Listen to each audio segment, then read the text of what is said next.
Each patient comes into the office is unique. Each piece of that unusual feature is a research aim.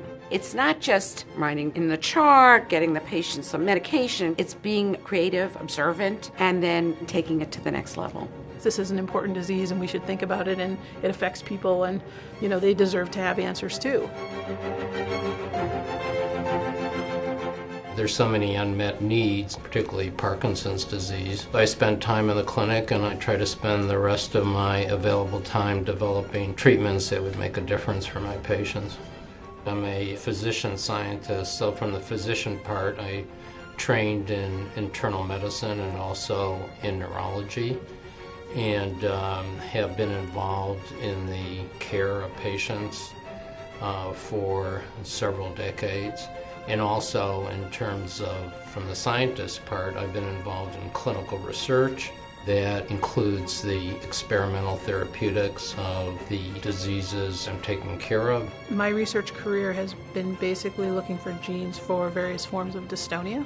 My role is to do the molecular biology, so to actually get the samples from the patients, isolate the DNA, and then try to hunt down the genes that are causing these dystonias within those families. I'm a clinician, but I've always done research, and I can't imagine not doing it. When you can go into the room with a patient and you can tell them we're working on it, and you can recruit them into working on it to get to a better place, it makes your job, you don't burn out. You keep doing it because it's getting better. In research, we also want to hear what the patient says in the context of a research program.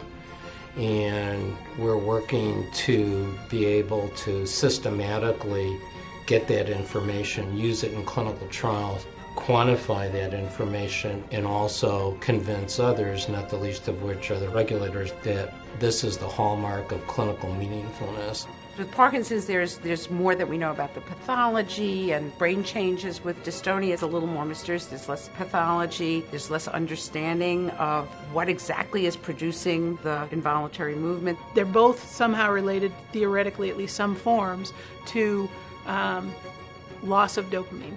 Maybe it's loss of dopamine when you're young, you get dystonia. Loss of dopamine when you're older, you get Parkinsonism. So mechanistically, they're related. And so I think that clearly if we find something for dystonia, we're going to be thinking about, does this help Parkinson's patients? And if we find something in Parkinson's, we also look for that in dystonia patients. I've had several mentors who have taught me as senior people. I've had many mentors as colleagues. And I've had many younger people who I have mentored, but in turn have mentored me. Everybody I train is also doing similar types of things. They're developing medical products, be it as regulators in government, several people, as academicians, or else working in industry. So I feel very good about that. It's an important legacy for me. I think it's very important to try to find treatments for these rare disorders, although the treatments that we find for dystonia may actually work for lots of other diseases as well. I think it's important for all the people who have all these unmet needs to realize that there is a large village working on their behalf.